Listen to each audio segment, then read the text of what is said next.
गणेशाय नमः। श्री सीतारामाभ्यां नमः।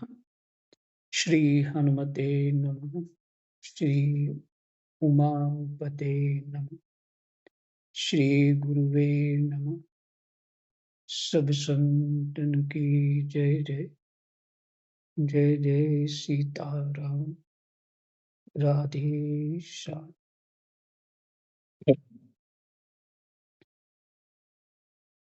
और हम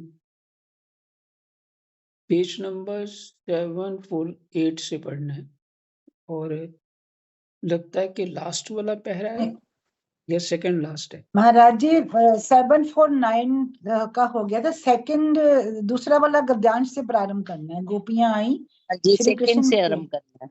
हाँ जी, दूसरा गोपियां गद्यांश। आई श्री कृष्ण चरणों के पास। हाँ जी, फिर से। गोपियां आई श्री कृष्ण के चरणों के पास। अच्छा, गोपियां श्री कृष्ण।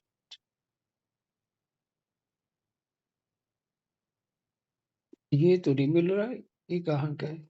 ऊपर का महाराज जी, महाराज ऊपर जी, का जो वो है ना पैराग्राफ, वो फिनिश होता है और दूसरा शुरू हो रहा है। अच्छा, महाराज जैसे जी आपने 749 पेज पर है। 749 पेज पर दूसरा अच्छा, वाला गद्यांश है। अच्छा जी ठीक है। हाँ, अब मिल गया, ठीक। हाँ, दूसरा अच्छा, गद्यांश। मेरी बुक में 623 पेज है। अच्छा ठीक। मेरे ग्रंथ। हाँ जी, 749 है और दूसरा गद्यांश है। बिल्कुल सही, सही एड्रेस मिल गया।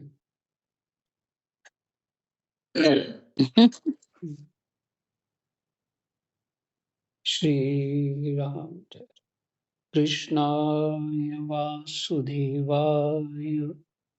हरे परमात्मने प्रणतः क्लेशनाशाय गोविंदाय नमो नमः।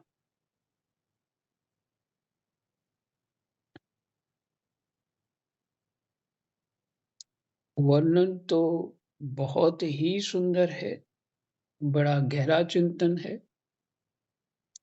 और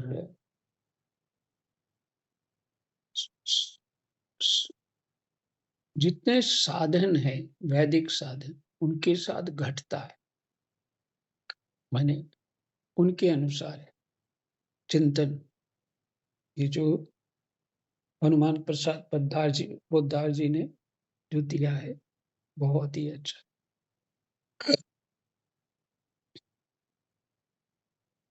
गोपियां आई श्री कृष्ण के चरणों के पास, मूक भाव से खड़ी हो गई। उनका मुख लज्जावनत था। यत्किंचित संस्कार शेष श्री कृष्ण के पूर्ण अभिमुख्य में प्रतिबंध हो रहा था। यत्किंचित संस्कार शेष श्री कृष्ण के पूर्ण अभिमुख्य में प्रतिबंध हो रहा था। श्री कृष्ण मुस्कुराए। उन्होंने इशारे से कहा, इतने बड़े त्याग में यह संकोच कलंक है। इतने बड़े त्याग में यह संकोच कलंक है। तुम तो सदा निष्कलंका हो। तुम तो सदा निष्कलंका हो। वास्तव में सभी जीव निष्कलंक हैं। तुम्हें इसका भी त्याग, तुम्हें इसका भी त्याग, त्याग के भाव का भी त्याग, त्याग के भाव का भी त्याग, त्याग की स्मृति का भी त्याग करना होगा।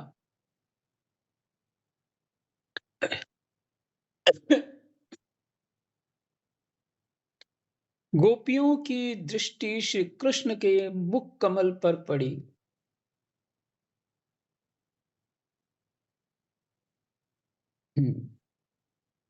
दोनों हाथ अपने आप जुड़ गए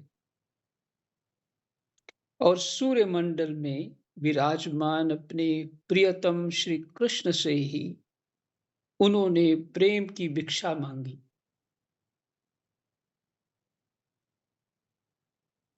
गोपियों के इसी सर्वस्व त्याग ने, इसी पूर्ण समर्पण ने, इसी उच्चतम आत्म विस्मृति ने,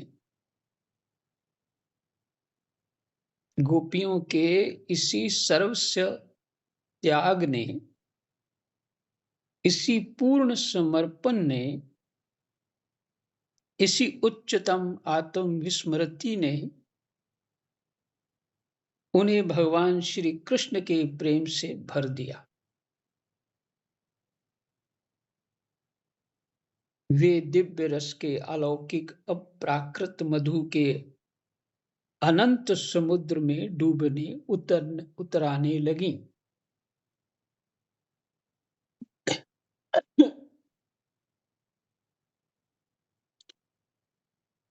वे सब कुछ भूल गईं, भूलने वाले को भी भूल गईं। उनकी दृष्टि में अब श्याम सुंदर थे, बस केवल श्याम सुंदर थे।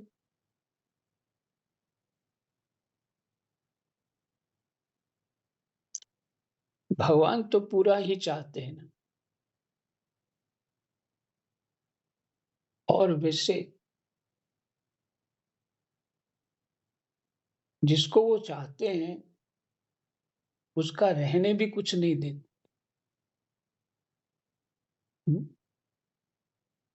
ये अनंत कृपा है उसकी, विशेष कृपा है। देखिए, यहाँ योग साधना, ध्यान इत्यादि करेंगे तो अगर शेष कुछ रहता है तो उसका साक्षात्कार होता ही नहीं।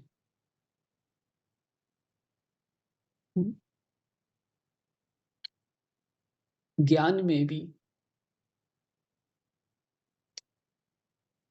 साक्षी भी नहीं रहता है,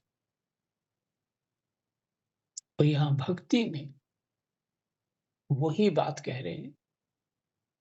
भक्ति में भी भगवान संपूर्ण चाहते हैं आपको,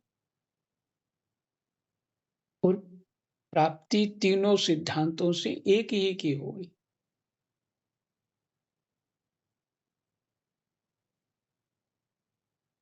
पर भक्ति संतों के मुख से सुनते रहे, भक्ति जो है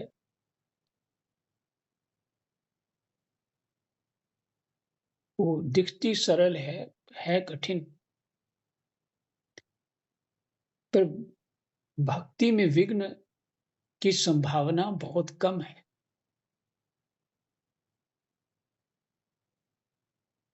तो खैर, सिर्फ सिद्धांत के लिए 4 शब्द जो मैंने आपको कहे कि पहुंचना कहाँ है उनको, लेकिन जो प्रसंग उन्होंने लिखा है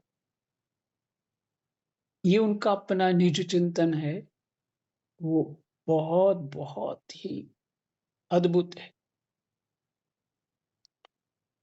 जब प्रेमी भक्त आत्म विस्मृत हो जाता है, अपने आप को भूल जाता है, तब उसका दायित्व प्रियतम भगवान पर होता है।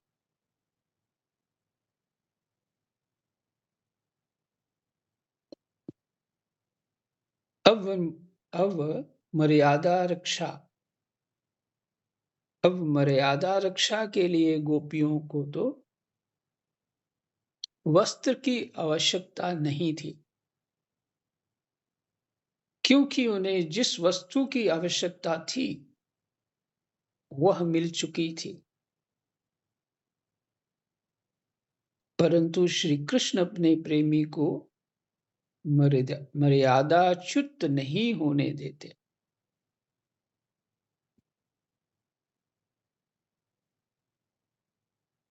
वे स्वयं वस्त्र देते हैं और अपनी अमृतमयी वाणी के द्वारा उन्हें विस्मृति से जगाकर फिर जगत में लाते हैं।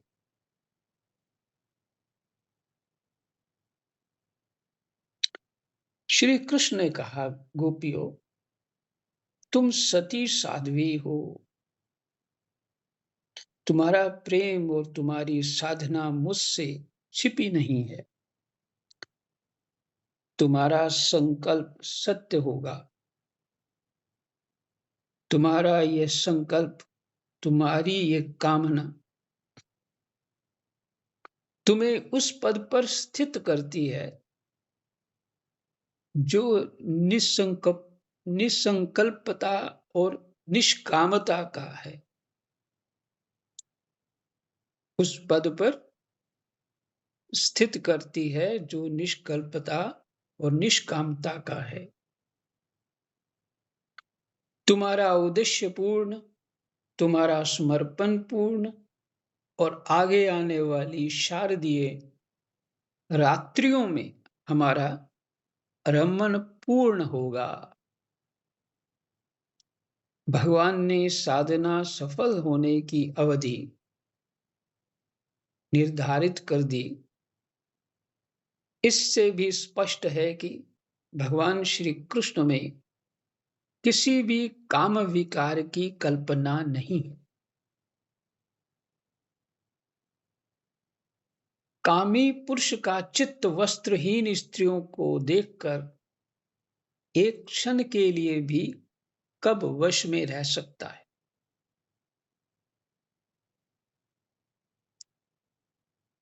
ये जो महारस हुई,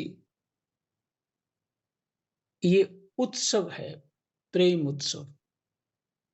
ये शब्द मैंने पंडित राजाराम मिश्र जी से सुना।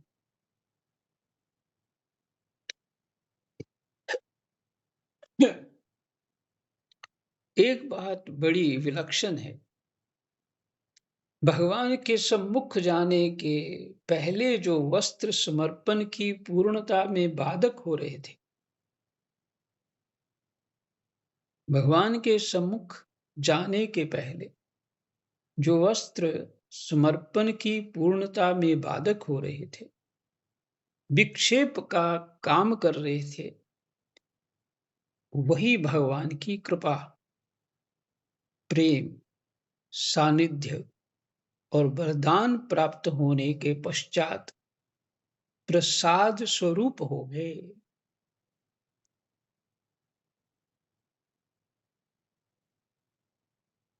हुई मर्यादा जो है प्रसाद स्वरूप हो गए।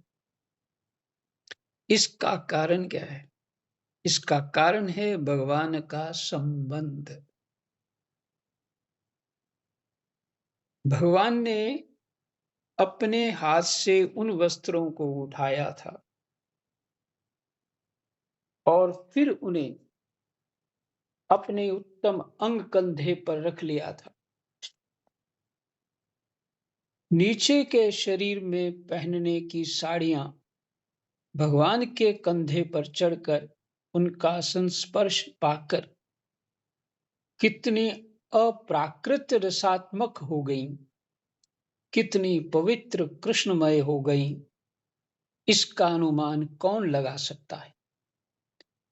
असल में यह संसार तभी तक वादक और विक्षेपजनक है जब तक यह भगवान से संबंध और भगवान का प्रसाद नहीं हो जाता। यह संसार तभी तक बाधक और विक्षेपजनक है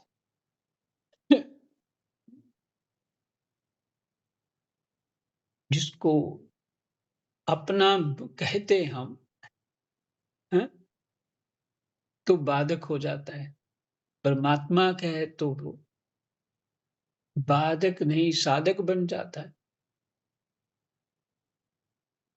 और विक्षेपजनक नहीं रहता। जब तक ये भगवान से संबंध और भगवान का प्रसाद नहीं हो जाता, उन्हें उनके द्वारा प्राप्त होने पर तो यह बंधन ही मुक्ति स्वरूप हो जाता है।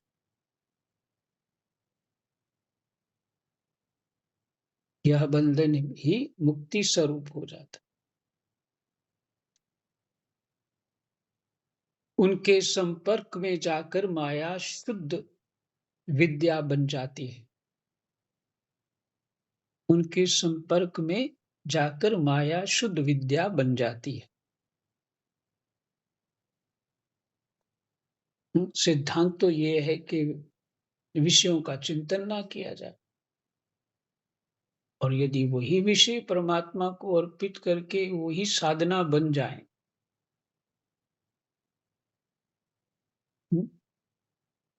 उनके संपर्क में जाकर माया शुद्ध विद्या बन जाती है। ये भाव संसार और उसके समस्त कर्म अमृतमय आनंद रस से परिपूर्ण हो जाते हैं। संसार और उसके समस्त कर्म अमृतमय आनंद रस से परिपूर्ण हो जाते हैं। तब बंधन का भय नहीं रहता।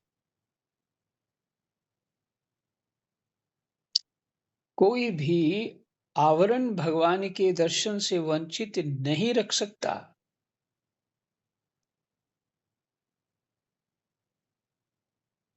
हमने आवरण को ही साधन बना लिया है ना?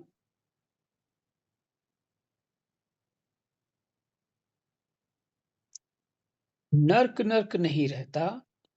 भगवान का दर्शन होते रहने के कारण वह वैकुंठ बन जाता है। इसी स्थिति में पहुंचकर बड़े बड़े साधक प्राकृत पुरुष के समान आचरण करते हुए से दिखते हैं। इसी स्थिति में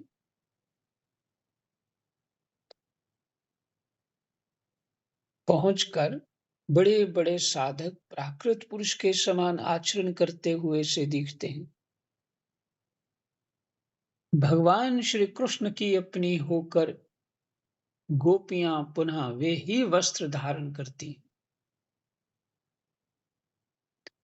अथवा श्री कृष्ण वे ही वस्त्र धारण कराते हैं।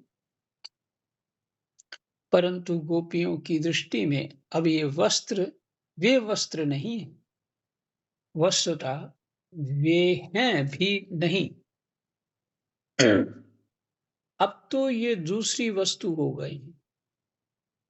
अब तो ये भगवान के पावन प्रसाद हैं। पल पल पर भगवान का स्मरण कराने वाले भगवान के परम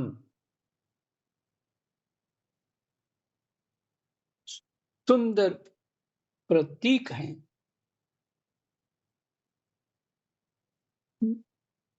पल पल पर भगवान का स्मरण कराने वाले भगवान के परम सुंदर प्रतीक हैं। इसी से उन्होंने स्वीकार भी किया। उनकी प्रेममयी स्थिति मर्यादा के ऊपर थी।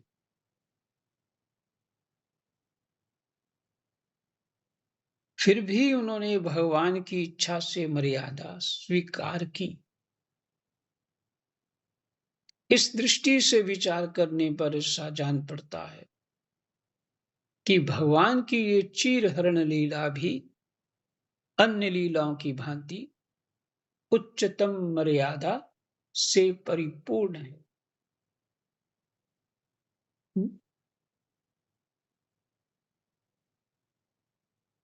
ये है महत् पुरुषों की दृष्टि उस लीला को चिंतन करने की।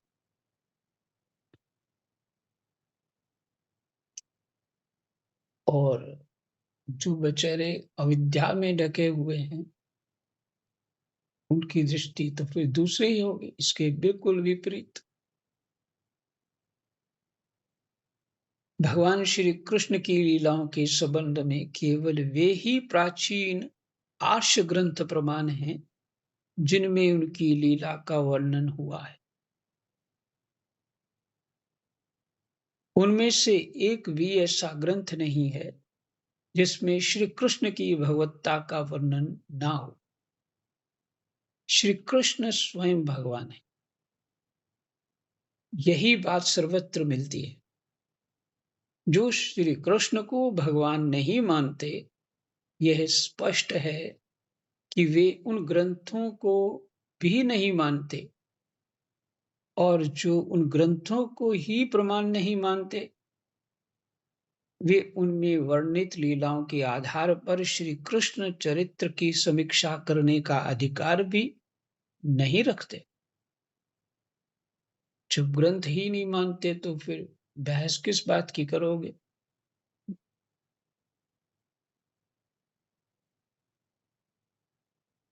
इसलिए वो अधिकार नहीं उसकी उसके ऊपर समीक्षा करने का। भगवान की लीलाओं को मानवीय चरित्र के समकक्ष रखना शास्त्र दृष्टि से एक महान अपराध है।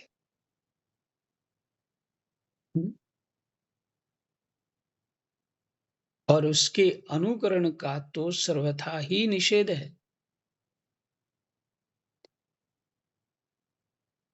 आरोप कर लेना, तो जैसे जैसे आरोपी जीव होगा ना, वैसा ही आरोप करेगा। जिस आरोप में वो स्थापित है, तो वैसा ही आरोप कर सकता है।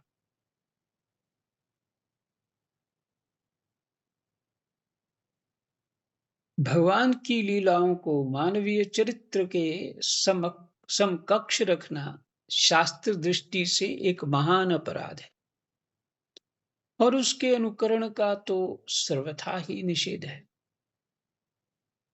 मानव बुद्धि जो स्थूलताओं से ही परिवेष्टित है, केवल जड़ के संबंध में ही सोच सकती है। भगवान की दिव्य चिन्मयी लीला के संबंध में कोई कल्पना ही नहीं कर सकती। वह बुद्धि स्वयं ही अपना उपहास करती है। जो समस्त बुद्धियों के प्रेरक और बुद्धियों से अत्यंत परे रहने वाले परमात्मा की दिव्य लीला को अपनी कसौटी पर कसती है। विचार आया है इसमें पाठ पढ़ते हुए।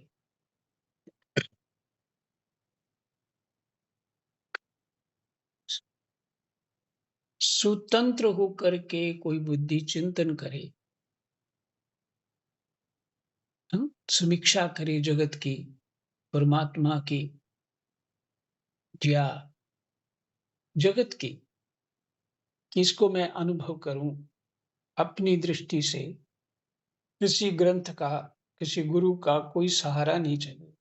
मैं अपनी दृष्टि से इसको मंथन करके इसका निष्कर्ष निकाल लूंगा।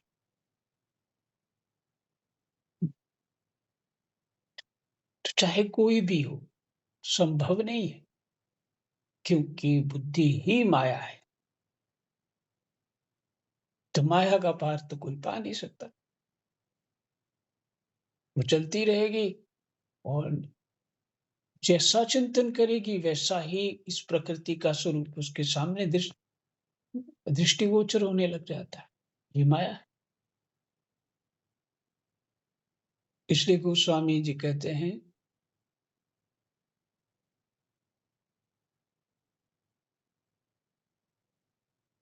गुरु बिन भवनिधि तरे न कोई, जो विरंची शंकर सम होई। इसी तपोमूर्ति भी कोई हो तो भी वो तर नहीं सकता, मैंने उस तत्व को जान नहीं सकता। कैसा भी कोई ऐसा चिंतनशील हो, संभव नहीं है। बात ही कुछ और है। तो बुद्धि का विषय नहीं है। अगर बुद्धि का विषय होता तो फिर गीता जी में ये क्यों कहा जाता, श्रद्धावान लभते ज्ञानम। तो श्रद्धावान को ज्ञान होता है बुद्धिमान लभते ज्ञान होना चाहिए। अर्थात बात कुछ और है, जो बुद्धि में नहीं समा पाती। बुद्धि जब भक्ति रूपा हो जाती है, तब बुद्धि भी समझ लेती। वो अविद्या का नाश हो जाता है, वही बुद्धि का ही नाश होना। और बुद्धि जब भक्तिमयी हो जाती है, तो वो परमात्मा के स्वरूप को पहले से ही जानती। स्वरूप ही परमात्मा का है।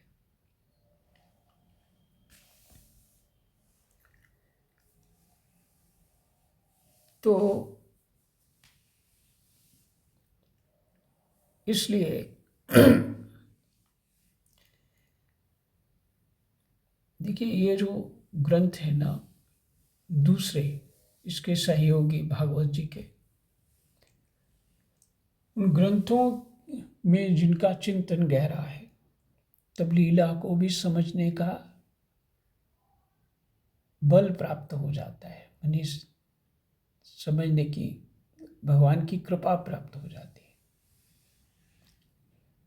और यदि या फिर श्रद्धा ही हो,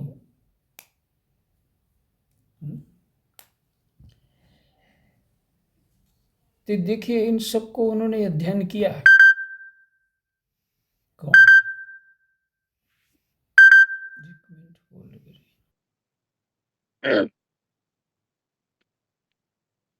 तो कहते हैं हृदय और बुद्धि के सर्वथा विपरीत होने पर भी यदि थोड़ी देर के लिए मान लें कि श्री कृष्ण भगवान नहीं थे या उनकी ये लीला मानवी थी, तो भी तर्क और युक्ति के सामने ऐसी कोई बात नहीं टिक पाती। जो श्री कृष्ण के चरित्र में लांछन हो, श्रीमद् भागवत का पारायण करने वाले जानते हैं कि ब्रज में श्री कृष्ण के केवल 11 वर्ष की अवस्था तक ही निवास किया था। भगवान ने 11 वर्ष तक। और यदि रासलीला का समय 10वां वर्ष माने, तो 9वें वर्ष में ही चीरहरण लीला हुई थी। इस बात की कल्पना भी नहीं हो सकती कि 8-9 वर्ष के बालक में कामोत्तेजना हो सकती है। गांव की ग्वारिन ग्वालिने जहां वर्तमान काल की नागरिक मनोवृत्ति नहीं पहुंच पाई है, एक 8-9 वर्ष के बालक से अवैध संबंध करना चाहें और उसके लिए साधना करें, ये कदापि संभव नहीं दिखता। उन कुमारी गोपियों के मन में कलुषित वृत्ति थी। ये वर्तमान कलुषित मनोवृत्ति की ऊंट टंकना है। टंकना है, ये शब्द लिखा है। मैंने ये वर्तमान स्थिति की जो ये दुर्दशा है, उसके अनुसार है ये, तभी ऐसा प्रश्न है।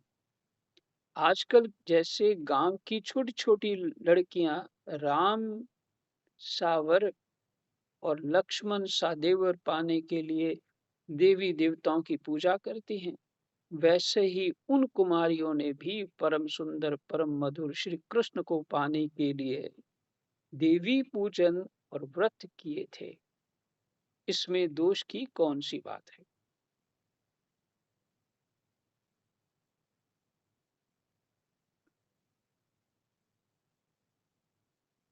आज की बात निराली है। भोग प्रधान देशों में तो नग्न संप्रदाय और नग्न स्नान के क्लब भी बने हुए हैं। उनकी दृष्टि इंद्रिय तृप्ति तक ही सीमित है। भारतीय मनोवृत्ति इस उत्तेजक एवं मलिन व्यापार के विरुद्ध है। नग्न स्नान एक दोष है जो कि पशुत्व को बढ़ाने वाला है। शास्त्रों में एक निषेध है, ना नग्न स्नायात, मैंने ये शास्त्र की आज्ञा है कि नग्न होके स्नान नहीं करना चाहिए। श्री कृष्ण नहीं चाहते थे कि गोपियां शास्त्र के विरुद्ध आचरण करें। देखिए, अ,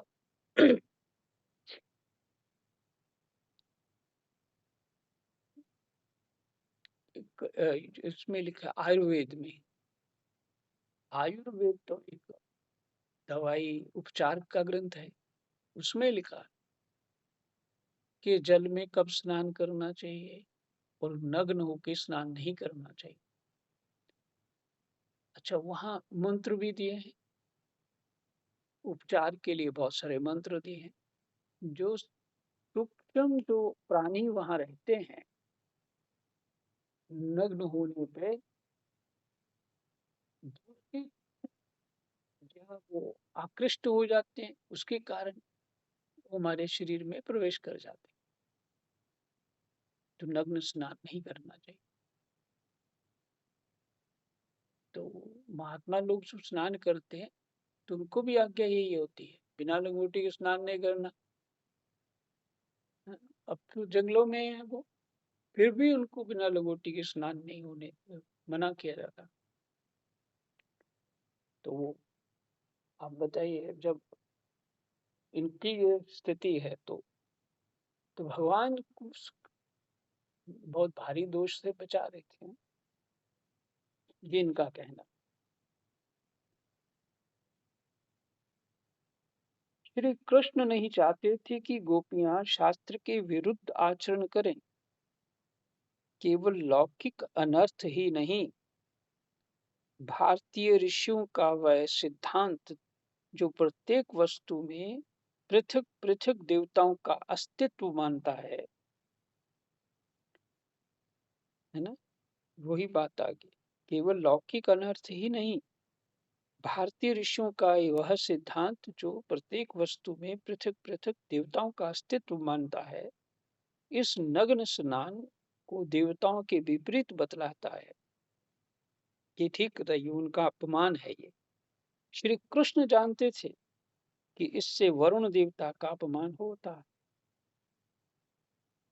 गोपियां अपनी अभीष्ट सिद्धि के लिए जो तपस्या कर रही थीं, उसमें उनका नग्न स्नान अनिष्ट फल देने वाला था। और इस प्रथा के प्रभात में ही यदि इसका निरोध कर ना दिया जाए, यदि इसका निरोध ना कर दिया जाए, तो आगे चलकर इसका विस्तार हो सकता है। सभी ऐसा ही करेंगे। इसलिए श्री कृष्ण ने अलौकिक ढंग से निषेध कर दिया। जय जय सीताराम। राधे श्याम। कृष्णाय वासुदेवाय हरे परमात्मने प्रणतः क्लेशनाशाय गोविन्दाय